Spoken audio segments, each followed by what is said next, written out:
best for last today. We've had some great speakers all day long, great stuff. I know it's long in the day and everyone wants to get out and have fun and look at the sun and stuff, but you would do yourself disservice by not sitting in and listening for the next 45 minutes to this group. Aventus and Gorgias, one of our sponsors here, is putting on this talk. It's more than just customer service, and they were kind enough to get the founders of Hexclad here. If you don't know Hexclad, they're amazing. They're the darlings of DTC right now. They're crushing it everywhere. And oh, by the way, I don't know this guy. It's Gordon Ramsay? Yeah, okay. So, okay. I'm going to let everyone introduce themselves, and then they're going to tell you what you need to know that you don't already know from these guys.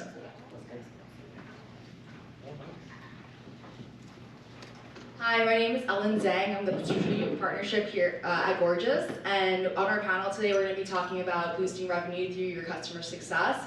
So of course we have Aventus and Hexclad, so I'll let them go ahead and introduce themselves as well as their stories. Yeah, so I'm excited to be here today, guys. How's everybody doing tonight? Good. Awesome. Well, I'm Beck Coggeshall. I am the Chief Integrator at Aventus. We are a customer support agency. We outsource primarily to e-commerce brands.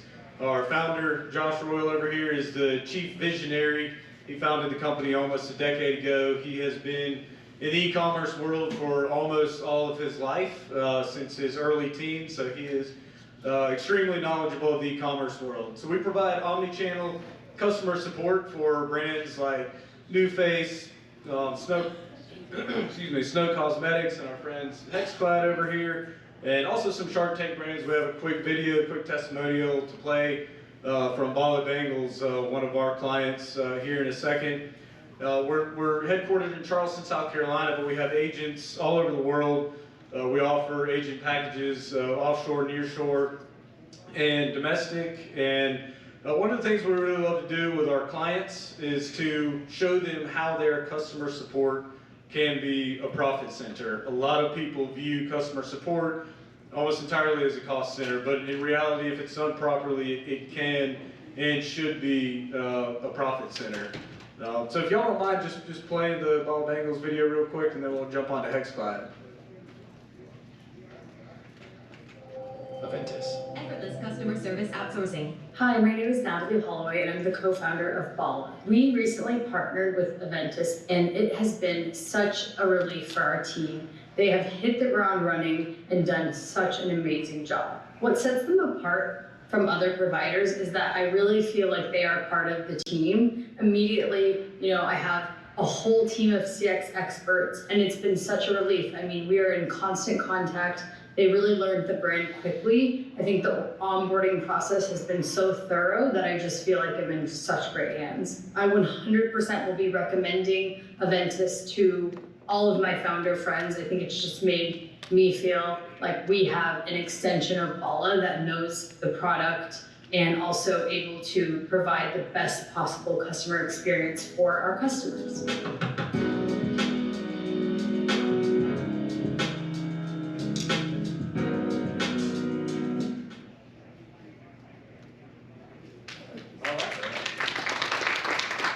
I want to sign up. Yeah. You already did. All right. Yeah. I'll start, Danny, and we'll give more of the details, but I'm Jason Panzer. I'm the president of Hexclad. Started my career as an M&A lawyer for 4 years in New York. Was an M&A banker for 12 years. In between, had helped build and sell a couple of technology companies. So have seen all aspects of from the deal side to the entrepreneur side, and I've had the pleasure of working with Danny for over 3 years, helping build Hexclad into a best-in-class consumer brand. My name's Danny Weiner, and I am the founder and CEO of Hexclad Cookware. I'm excited to be here because I love meeting founders. It's such a unique thing to be a founder because it probably is the most terrifying thing you can do, especially those of you that not only are risking your own future, but the future of your wife, your kids. You know, kids will love braces and straight teeth, but you may have to take that money and invest it in your dream, in the chance that you're going to provide them with a better future. You know, I didn't necessarily think when we sold our first Hexclad pan in 2016 that I would be in Vegas sitting in front of a group of other founders talking about the adventure. So I'm going to give you just a little bit of history about us. Some of you know us, some of you don't. I started working for another cookware company. Loved to cook. Grandmother was an Italian immigrant who was the first female chef in Buffalo, New York in the 1950s. So cooking was important in my family. And what I learned at an early age, coming from a Jewish parent and an Italian parent, was we did everything around the table. And we celebrated around the table. And you were around the table when the baby was born, and you were around the table when someone passed away, and we celebrated with food throughout our lives. So it was something that I was drawn to, and I told this outside to someone, like, I worked for this company and they overpaid me for what I did. But I could do it in my sleep. I was their VP of sales, and I went to the owner of the company and I said, you know what, I want to show you something. I pulled up my laptop, iPad, and I showed the owner, and I'm like, this is Facebook, and this is where we need to be, because this is the future. And you know, he put a hand on my face, and he said, trust me, kid, this Facebook thing is never gonna last. So I walked out, and I'm like, I gotta start my own company. So that night at the gym, my co-founder and I talked about our exit and our future. And what we did was, we decided, we loved our space, but what we really loved doing is, we loved products that told a story. We loved demonstrable products. And the first thing we decided with all our cookware experience was, we're gonna go into juicers. Bad idea. This was 2013, and everybody was juicing, and we never expected that Whole Foods would put a juice bar in every store, and every supermarket would do it. And we went into the juicer business, and we had one great year. We got to the point where we were going to get to start to pay ourselves. And we couldn't compete with the stores. And on Tuesday night, we were in the juicer business, and on Wednesday morning, we were out of the juicer business. And it was the hardest decision I ever had to make, because now I had to tell all my friends that were seeing me, you know, following my dream, that I now failed. I was a failure. And that's something that many of you have gone through. This might not be your first rodeo. So luckily, a couple months earlier on a trip to China, I was going on a meeting at a trade show, and I got diverted by 20 Chinese soldiers who barred my way. And I'm like, what's going on? And they're like, Xi Jinping is here to cut some ribbon. So I'm like, damn you, Xi Jinping, I'm gonna be late to my meeting. And I go through some basement now to get to the meeting, and while I'm walking there, I look to the left and I see a round metal disc that has little hexagons etched on it. And for those of you that don't know our product, our innovation was a laser etching of hexagons on a frying pan to protect the non-stick coating, so you could scrape it with your metal spatulas, yet it'll still clean up easily. And I went over and I talked to these guys, and they kind of didn't know what they had. And at this point, I'm a failing juicer salesman. And I'm like, guys, if we do this together, we can make something amazing. We'll bring it to America. And essentially, I spent the next year and a half redesigning the pans with them for the Western market. You know, different weights, different handles, different sizes. And I came back and I tried to raise money. Has anybody ever done that? Tried to raise money for the, yeah, a couple of you? When I told them we're gonna be a cookware company, they laughed at us, because there's like, there's too many legacy brands. Then I told them I have this idea, we're gonna be a D2C cookware company. And they laughed even more. So we could not raise any capital. And so I cashed out my retirement. My co-founder, who didn't have any retirement, started applying for every credit card that he could, and we just would max them out. We got to the point that in 2017, we just started selling, but we were on fumes. We had so little money that we actually had to order the cookware not in its boxes, because we could get more cookware in a container. And we'd set up in his backyard, and we'd just like tape a box, and it would be like 12-inch pan, 12-inch pan, 12-inch pan, 10-inch pan, 10-inch pan, and like assembly line. Like we had so many paper cuts, we were bleeding all over the boxes. We had to go and like spray Windex on the boxes to clean the blood off them to drive them to the very first Costco store that we sold in. The first day we sold in Costco, I was hoping we'd sell a few sets of cookware. And we went there and we sold 15 sets that day, about $5,000 worth of product in one store. And I went out to the car to leave, and like, I got in the car, driver's seat, and we're like, it started like blubbering because it had been such a journey, and I was convinced that we had something special. And from that moment on in 2017, we have sold every pan as fast as our factory could produce it. Over 18, we figured out how to really become the first and biggest D2C cookware brand. A lot of failure, like we'd run ads, our creative wasn't resonating. And then we finally hit the secret sauce where we made ourselves the cool cookware, the sexy cookware, but also the cookware you only had to buy one time. So over that time, we grew like crazy, and then obviously the pandemic happened. So what happened was we were just home shopping and cooking. So it was a great stroke of luck for us. As terrible as it was great for our space. But it also gave us the freedom to build the brand that we've become right now. And what we were able to do is acquire amazing talent, like Jason came on board. And you know, first time he started, like we were so busy, we had to unload containers, like almost his first week on the job, because we just couldn't get enough people.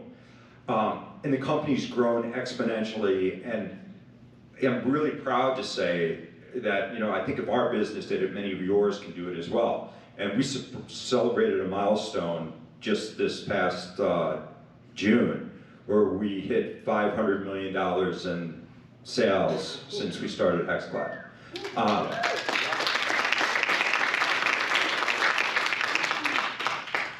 See, Jason warned you, once I start talking, I'll shut that all up, I'm sorry.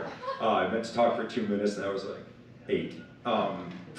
Anyway, but we're really proud about that, and we're proud that we get to partner with you know, great people like Aventus and Gorgias and many other great companies that have contributed to our success. So thank you all for receiving us here so nicely, so kindly.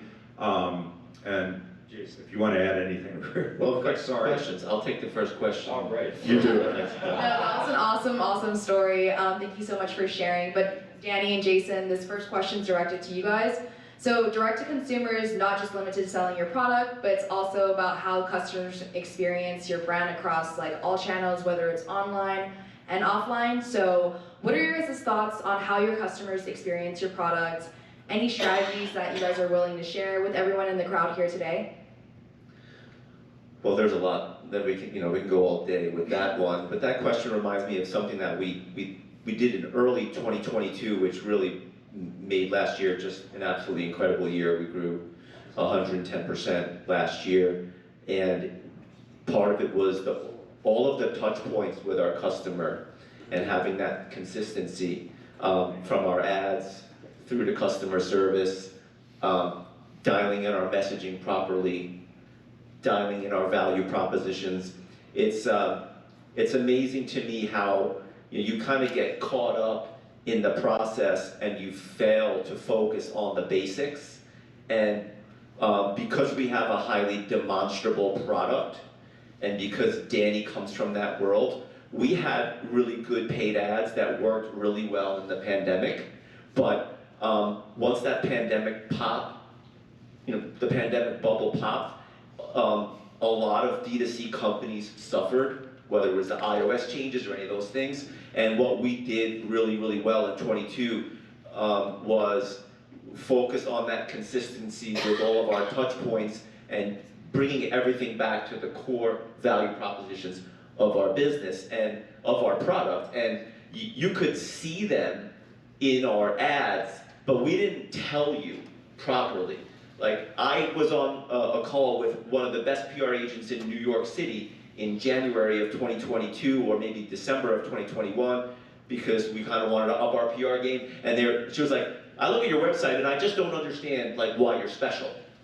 And that really resonated with me. And we spent last year, we hired a branding agency, and we just focused hard on those value propositions. What are our value propositions? Well, we created the hybrid pan. It's a combination of stainless steel, non-stick, and the durability of cast iron. It has a lifetime warranty, which is, by the way, a big aspect of our customer service journey, which we'll talk about. So we have a lifetime warranty and it lasts forever. The product is so good that Gordon Ramsay uses it in his home and in his top restaurants. It's metal utensil safe, dishwasher safe, and oven safe. And it's fucking sexy, right? And like, we really dialed that in last year, and that, that really helped us. But I think from that, since this panel is about customer service and our commitment to that and how that works, I think one of the core foundations of the business is that we were going to have a lifetime warranty for the product. People talk about non-stick and functionality and all that, but really what it's about is having a long-lasting product. And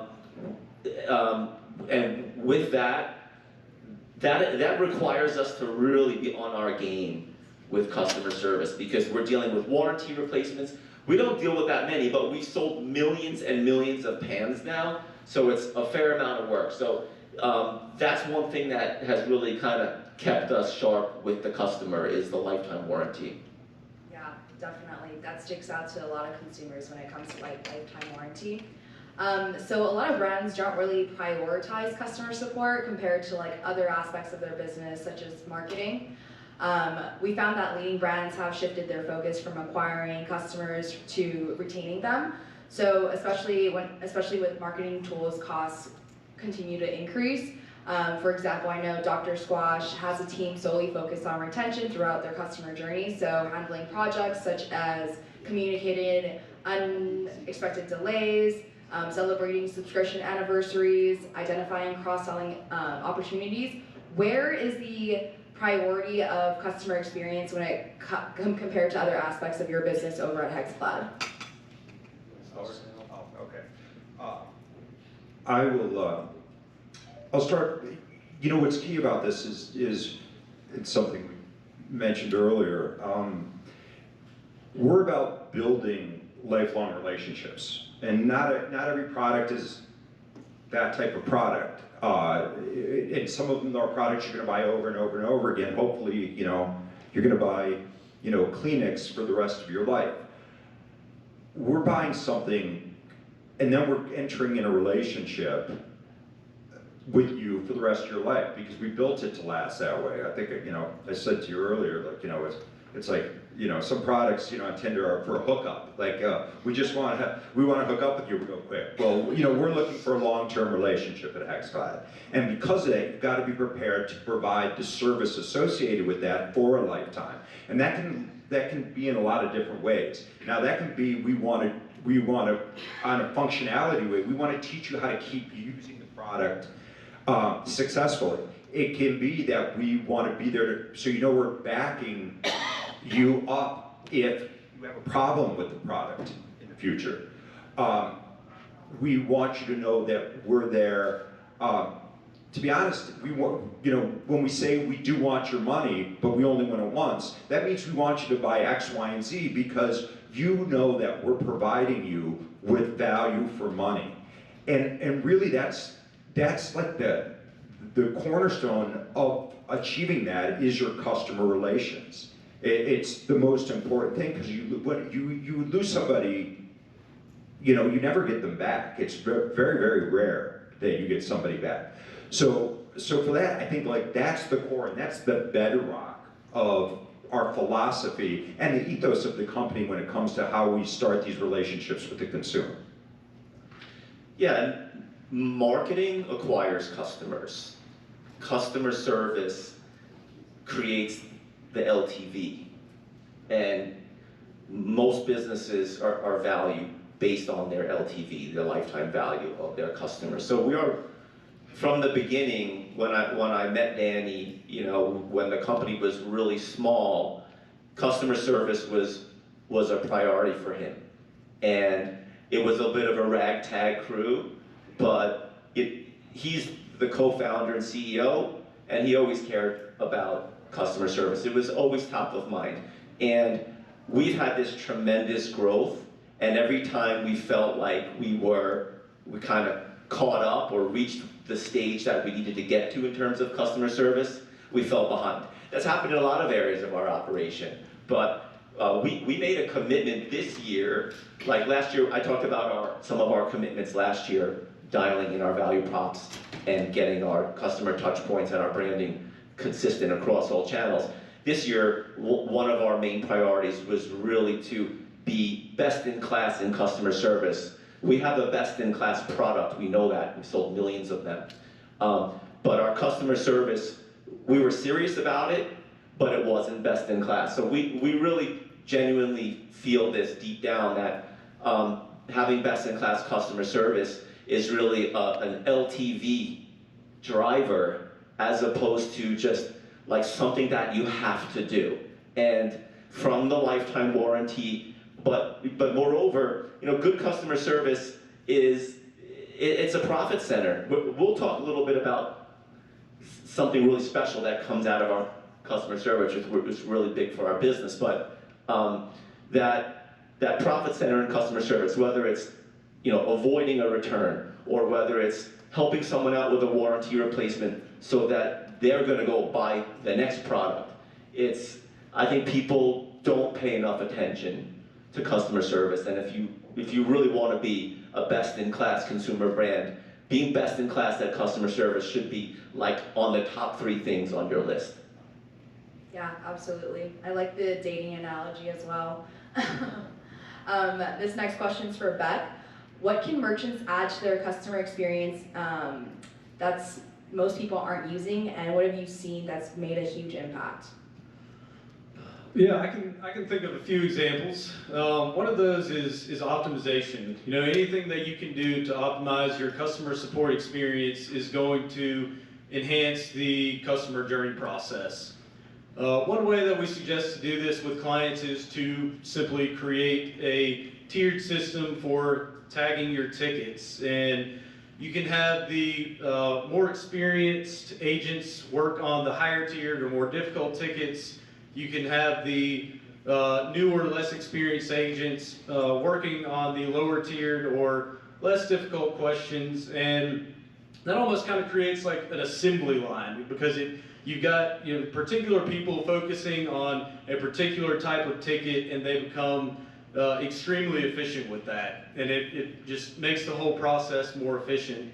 Another thing to think about when optimizing, a lot of people don't fully plan ahead for this, is scaling up for the holidays. A lot of our clients have a huge uptick in volume in November, December, and January, and so a lot of people might think, okay, we'll start planning in October, maybe September.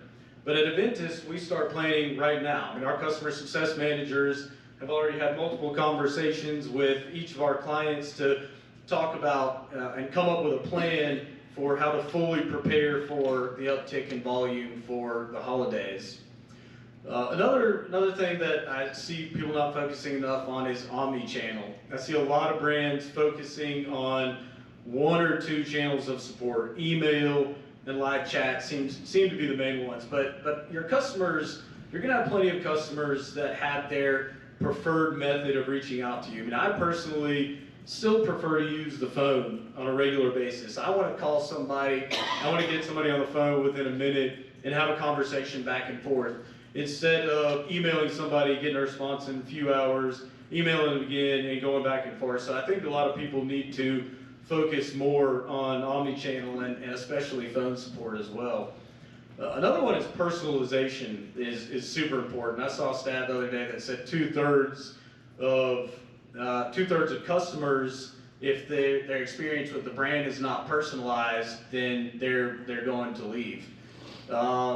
So I mean, there are a number of ways that you can do this. You can it's simple. I mean, you can have your agent refer to the person by their first name. You can have the agent ask personal questions about them. Something that seems a little silly, honestly, but works, that we do with a lot of our clients is that when our agent creates a coupon code for a customer, we will have them incorporate the name into the coupon code. And again, sounds kind of silly, but surprisingly enough, it really helps the customer feel at home and feel welcome and feel a part of the brand, and helps create that lifetime value that Hexclad was talking about. So anything you can do to increase customer retention. I saw another stat the other day that said that simply a 5% increase in customer retention can potentially increase your profits as much as 90%. So I mean, anything you can do to optimize and to personalize this customer journey experience is going to help with your customer retention and ultimately add to your bottom line. Thank you. What are some top help desk integrations you or your clients are using that made a difference, made your customer experience or the quality of your life of your agents a lot better? Yeah, help desk integrations are super beneficial. It can definitely make the customer support process very efficient.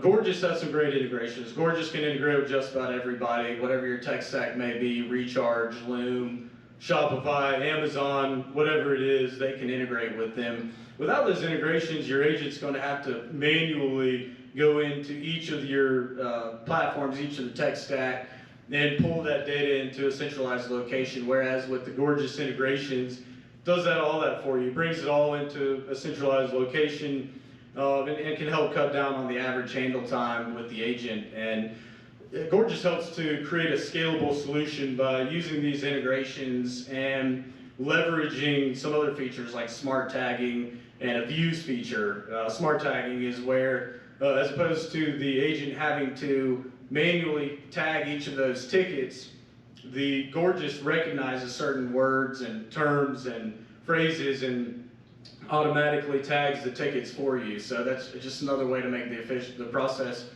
more efficient. And the views feature allows the agent to create a customizable view showing all of their integrations, all of their tickets and macros, and being able to see that process the way they want to see it and what works for them in the most user-friendly manner.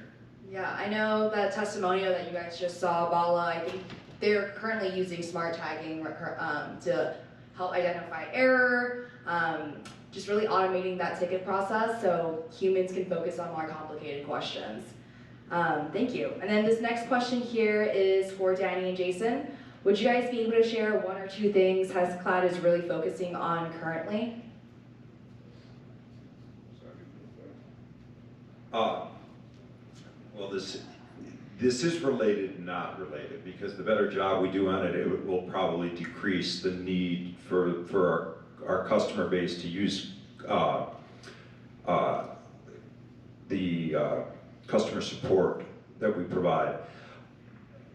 One of the things Jason and I planned on this year was to really take a deep dive into the synergistic opportunities of mixing our product offering with highly compelling and digestible content. We are looking at ourselves as more of a content provider. Now, that can have many faces to it. It could be a how-to video. So, if that stops somebody, from taking up the valuable time of, say, a customer service rep who needs to handle a very important issue, from like how to season my pan, how do I cook an egg, what temperature do I use? So, you know, we've been producing that type of content all along, and it's extraordinarily helpful to the consumer. However, we're finding now that if we want to build, you know, both short and long form content that people are seeking out, that they want to watch and they want to share, we've been strategizing not only with our network of influencers and brand ambassadors like the big British chef we have, that by subtly including our value props into those, we kind of get to kill two birds with one stone.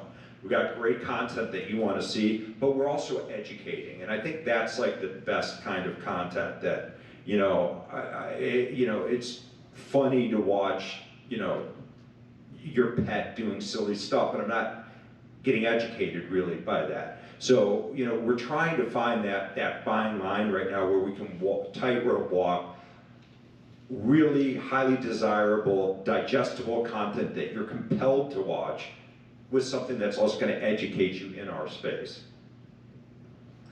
Yeah, and another thing that's related that is a big driver for us this year is community. And people talk about community is hard to do. It's really hard to do. It really depends on the product. It should be easier for us because we're in the cooking space, and like Danny said in his intro, you know, so many things happen around food and cooking. But it's interesting. We've middle of last year we noticed that there was this Facebook group called Cooking with Hexclad, and at the time it had like 8,000 members. It's got like 12,000 now. It wasn't our group. We had nothing to do with it. It's just like some lady in the Midwest loved our product so much, and now we wake up and there's 12,000 people in it. And I thought that was pretty good until I talked to my friend Jason Wong sitting in the front of here. He's like, oh, I was working with a company, they've got over 100,000. So we've got work to do. But that's super important to us because the community actually helps, obviously, with marketing, but the community helps with customer service. And you know, we see it, and it's actually really fun. I highly encourage you guys for entertainment value to dip into the Cooking with Hexclad community, because someone will complain about something and like there will be 60 responses.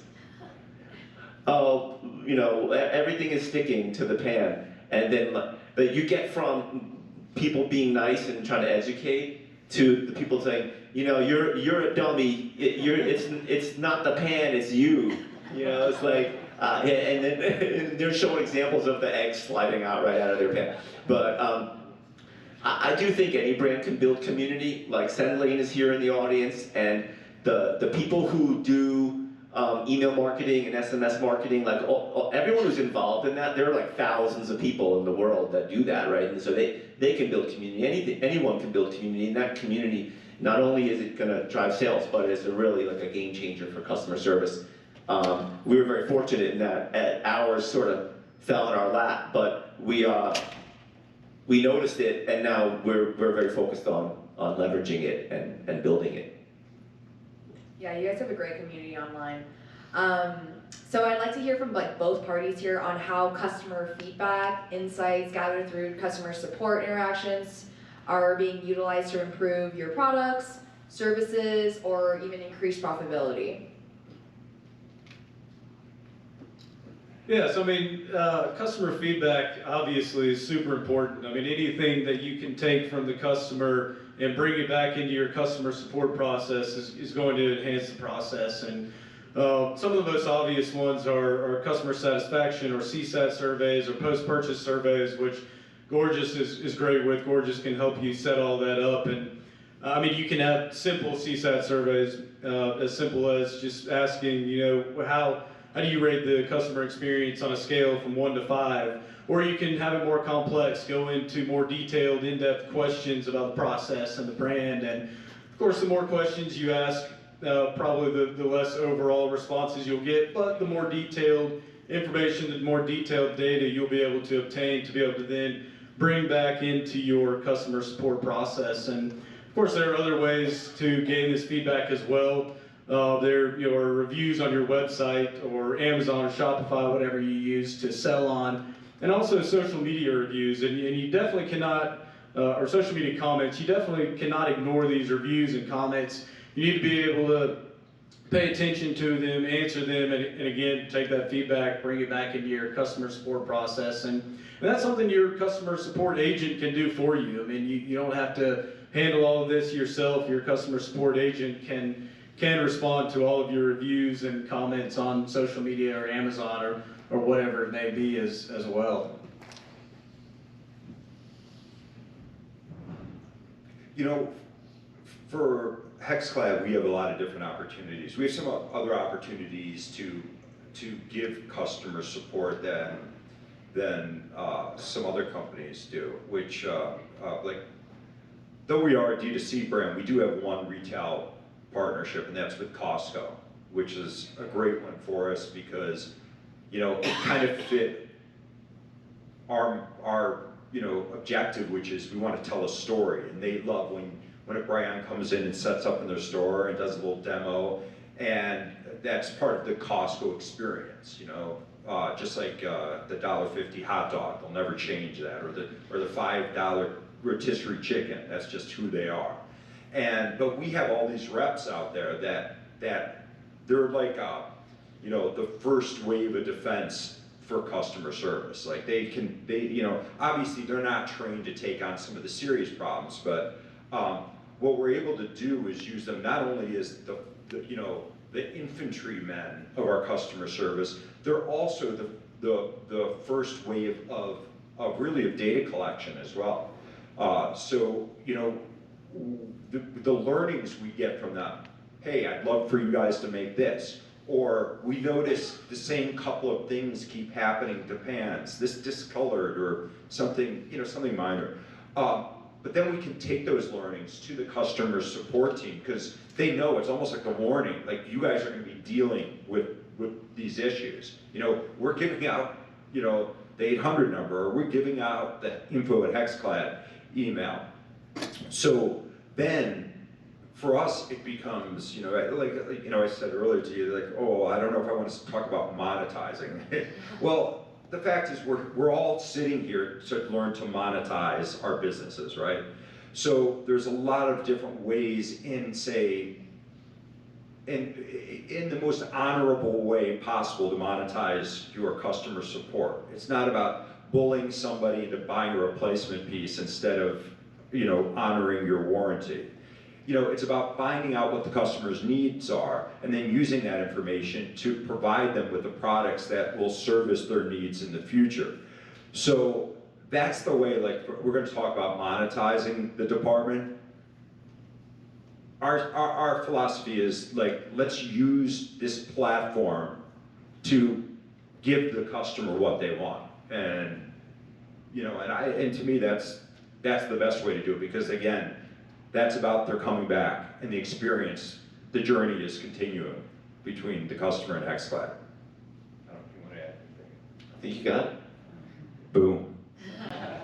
Awesome. So the next thing I wanted to talk about is AI. So I know that's a huge topic. I know at Gorgias we've implemented like automation add-on for live chat to deflect commonly asked questions such as where's my order or pre-sale questions that can be answered in a timely manner. So we make sure that customers aren't getting angry with non-urgent answers, but this is where AI can jump in and help with these more complicated questions and direct them to live agents. This way the brand can save a lot of time and money by automating these potential tickets, allowing their team to focus on other things. Have any of your clients or yourself started utilizing AI to improve customer experience? Is there anything unique that you guys have seen that's really worked for you guys? I'll go first and then pass it over to the expert. You know, we're a sample size of one at Hexclad, but obviously I'm an ex-tech banker myself, so I try to stay on top of tech trends and AI. Everyone's talking about it nonstop these days, and I did a little bit of research early on and realized that customer service, customer support was one of the first and easiest ways to leverage AI, and we're doing a little bit on the marketing side too now. But it's very clear that that AI is a massive value driver, is becoming a massive value driver in customer service. For us, it's really in two ways. The one that you just mentioned is just in terms of like really dealing and processing tickets. Like the AI can really help close out and eliminate and deal with certain like really rudimentary things, and we're seeing that work for us pretty well. The numbers are improving every week in terms of average, first response, handle time, things like that. It's not a massive driver, but if it helps us in the 20 to 30% range, that's fantastic. You're always going to need a human touch with customer service, but having the AI handle basic stuff so that the reps can handle the deep work, that's great.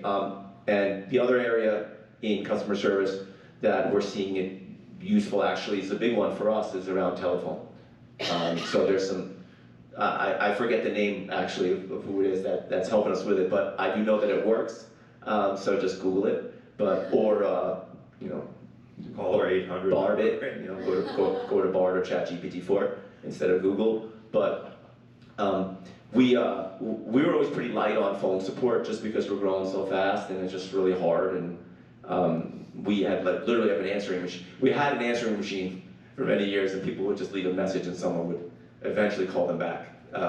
And then we actually shut it off for a while too because we're just too busy. We're like, you know what? We're a D2C company, let everyone do it online. People didn't like that. So we turned the phones back on, but we didn't do phone support. Maybe we need to talk to Beck and Josh about scaling that up. But we turned the answer machine back on, earlier this year, and we had basically an employee returning calls, and we were just like, okay, let's try it, the AI for the phone, and it really helped. It's helped. I think we've had about a 30% decrease on the phone side. So I think AI is not going anywhere, and it's a perfect, customer service is a perfect area for AI to come in and really add value. Other areas might take a little bit longer, might have a longer learning curve, but AI is definitely huge for customer service. Yeah, I agree with Jason. I mean, definitely AI can help with some of the very basic inquiries. I mean, I do not see it replacing live agents anytime soon or replacing the human touch. I think where it can have a huge impact as far as where we're concerned is being a supplement for the agent, helping out the agent with the customer support process. For example, AI can perform customer sentiment analysis and help the agent determine how to best respond to the customer. It can listen to the conversation, listen to the customer's questions, and pull data from the knowledge bases so that the agent doesn't have to do this manually. Even ChatGPT, I mean, I wouldn't overuse it. I think it's kind of obvious when people use it and send emails and stuff, and that can be a bit annoying to some extent. I know Aaron with Hush Blankets was talking on that yesterday. But it can also be a tool for grammar and spell checking as well. So it can be beneficial for some things. Also, AI can help out with quality assurance. We have a quality assurance team at Aventus, and we pride ourselves in performing more or higher percentage of audits on customer interactions than the industry standard. But AI can help us expand on that, and AI can help us make that process more efficient and automate some of these things, and help us be able to handle more interactions. So, I mean, I definitely think that AI absolutely it's a bus that you've got to get on. Everybody's getting on it. It's the future. I don't see it replacing live agents, not for a very long time, if ever. I mean, that human touch is just so difficult to replace. I mean, unless I'm asking customer support a very simple question, I absolutely do not want to deal with AI, and I think most people are that way. But I think it can supplement the customer support process in a lot of different ways, like we talked about. Awesome. So I know we have a few moments left. As we just want to open the floor up to any Q&A in the audience. Right here. How do your agents learn like a brand's voice and then use that brand voice when they're communicating with people? Yeah, that's a really great question, and that's something that we pride ourselves in at Aventus. We have, well, first of all, we have a recruiting department and a training department. So the recruiting department is going to vet a ton of agents and put together an agent profile based on what your brand is looking for, based on interests, the agent having interests in your brand category. With Hexclad, we found agents with interests in cooking, and even found an agent with a chef background. And so we will present those agent profiles to you, let you select the agent profile that you would like to go with, and then we have a very in-depth training process. We have what's called a train-the-trainer session, and depending on the complexity of the brand, there may be multiple train-the-trainer sessions where the client meets with the customer success manager, someone from the quality assurance department, and one of our trainers, and the client will convey all of the information they can over to our team, everything that we need to know about the brand, and the trainer will develop a very in-depth training program called LMS, or Learning Management System, and the Quality Assurance Department will create a scorecard based on your brand as well. And so the first day of training is actually what we call core training. All of our customer service agents have customer service background, but on the first day of training, core training, we do go into some customer service basics, talk about Aventus, and then on day 2 we go into brand specific, and that, depending on the complexity of the brand, it's generally 2 to 4 additional days, but sometimes longer. And we also get the agents certified on all of your tech stack. So ultimately, Aventus becomes an extension of your brand. And once you go live, we have weekly calibrations with the client and determine how things are going, what we need to improve on, and that ultimately helps the overall process. And also, just having this in-depth training program creates a more scalable solution when you need to scale up for whatever reason, whether you're growing or you need to scale up for the holidays. Having that training program makes it simple for us to just bring in more agents that are in line with the rest of the agents that you've already chosen, and put them in that training program, and then get them ready to go as quick as possible. I think there was one more question back there. Yeah, comment first. First, Gorgias and Aventus, you guys are awesome because we're very happy with our integration with you guys, and I know you guys handle a big bulk of our clients, so you guys do a great job, even with our after-hours stuff, handling our stuff. But also, Danny and Jason, I'm one of your COVID customers. I've got all of my cupboards full of Hexclad. My wife went crazy in COVID, ordered everything you had. So, but a quick question I had, I was just curious, how did you guys land the partnership with Ramsey? Well, we slid into his DMs. I'll let Danny handle the details. You wanted to do the bit, to tell the joke, huh? He's the funnier one, so every once in a while I have to take a shot. No, listen, it's it's funny because we were talking earlier about it, how all of a sudden, I didn't know 10 years ago when that guy laughed at my Facebook idea that Facebook was going to be customer service for us, but obviously, social media, it was a really easy way for people to get in touch with us, and whether you like it or not, you had to lean into it, and that's kind of what happened with Gordon. He liked one of our posts, and very quickly, DMs started going back and forth. Hey, would you like a pan? Gordon has a pan already, likes it. Really? Can we send you some more? Sure, we'll take more. Hey, by the way, does Gordon have a cookware deal? I don't think so, but I'll ask.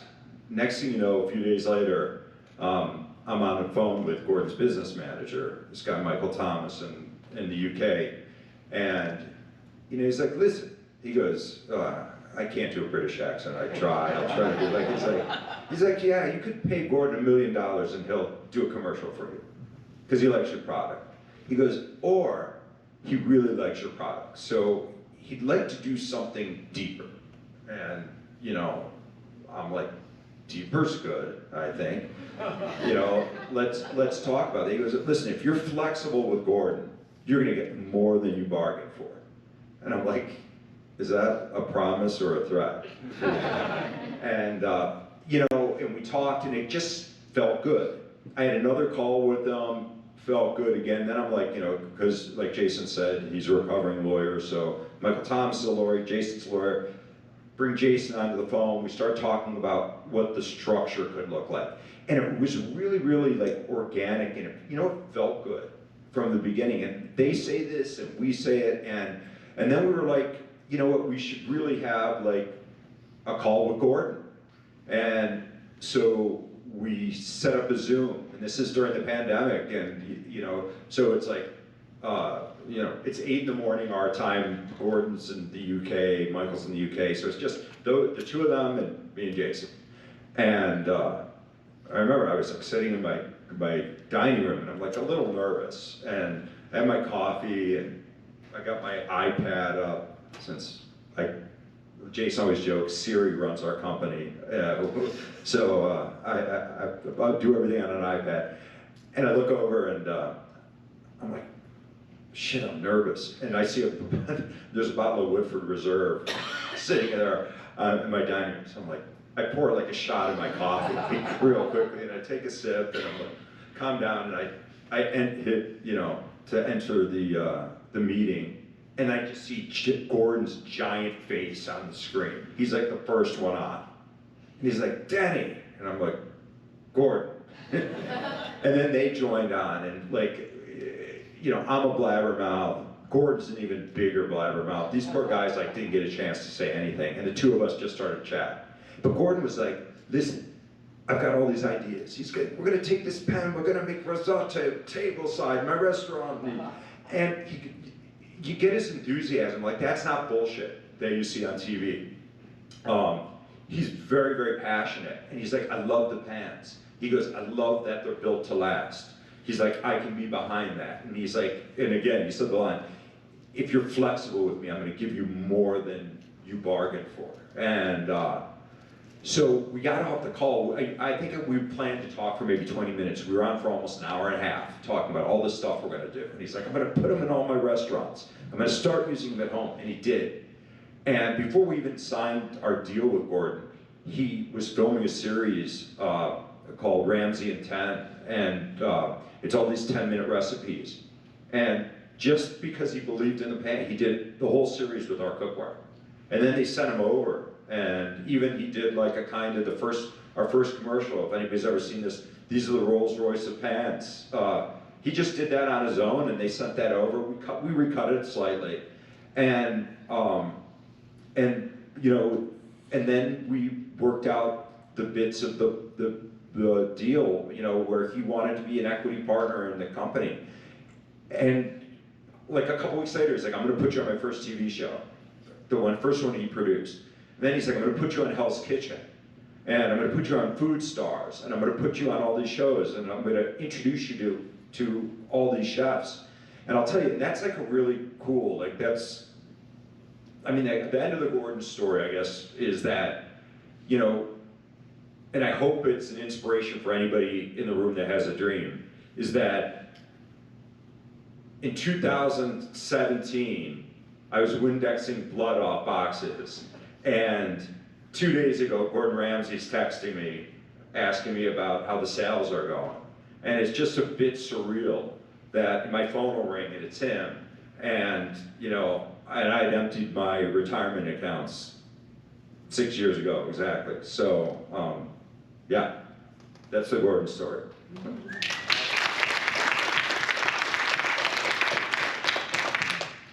Thank you. Any further questions? Awesome. Is there anything else that you guys wanted to give to the crowd? Any last words, advice?